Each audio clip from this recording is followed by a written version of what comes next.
জাতীয় দলে হামজা চৌধুরীর সম্পৃক্ততা বাড়তি অনুপ্রেরণা যোগাচ্ছে ফুটবলারদের। সহকারী কোচ হাসান আল মামুন বলছেন, এশিয়ান কাপের বাছাই ম্যাচে ভারত বধে শুধু মাঠেই নয়, ফুটবলারদের আলোচনা হচ্ছে খাবার টেবিলেও। তবে বিশ্বনাথের অনুপস্থিতি ভাবাচ্ছে উইঙ্গার রাকিবকে। গোলরক্ষক মিতুল মারমার মন্তব্য, হামজার সাথে মাঠের খেলায় মানিয়ে নিতে কষ্ট হবে না তাদের।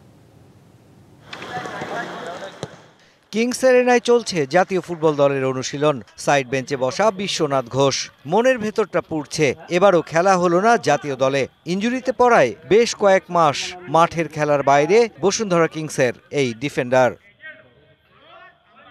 রক্ষণভাগ সামলে আক্রমণে বল সাপ্লাইয়ে বিশ্বনাথের বিশেষ পারদর্শিতা মিস করবেন উইঙ্গার রাকিব হোসেন।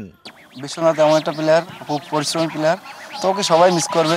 স্পেশালি বলতে গেলে আমি মিস করবো, কারণ ওর সাথে আমার সাথে বোঝাপড়া অনেক ভালো। তো তারপরে আমার ওর পজিশনে যারা আছে, তো ওরা চেষ্টা করতেছে ওর মতো ওভাবে খেলার জন্য। ভারত ম্যাচের জন্য উদ্গ্রীব লাল সবুজের ফুটবলাররা, সে জায়গায় হামজা চৌধুরীর সম্পৃক্ততা বাড়তি মনোবল যোগাচ্ছে ফুটবলারদের।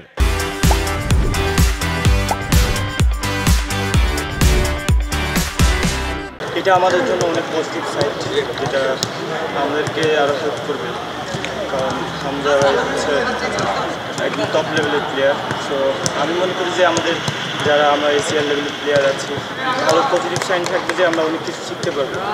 25 মার্চ এশিয়া কাপের বাছাই পর্বে বাংলাদেশের প্রথম ম্যাচ ভারতের বিপক্ষে, যা নিয়ে চর্চা ফুটবলারদের। মাঠের অনুশীলনের বাইরেও প্রাণবন্ত ফুটবলাররা। হামজা চৌধুরীর সাথে মানিয়ে নিতে কোনো সমস্যা দেখছেন না সহকারী কোচ। ইন্ডিয়ার সাথে আমাদের একটা হাড্ডাহাড্ডি লড়াই হয়, সেটার জন্য আমার প্লেয়াররা জানে কার কার ডিজিজ কী, এবং সবাই দেখলাম মোটিভেটেড। এটা যেন না হয়, মানে আমাদের প্লেয়াররা, আমি যা দেখেছি এই যাবৎকালের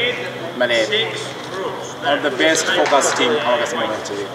গেল দুদিনের অনুশীলনে ফুটবলারদের ফিটনেসেও সন্তুষ্টি কোচিং স্টাফের। 5 মার্চ কন্ডিশনিং ক্যাম্প করতে সৌদি আরব যাবার কথা ফুটবলারদের। Mushfiqur Rahman, DBC news, Dhaka.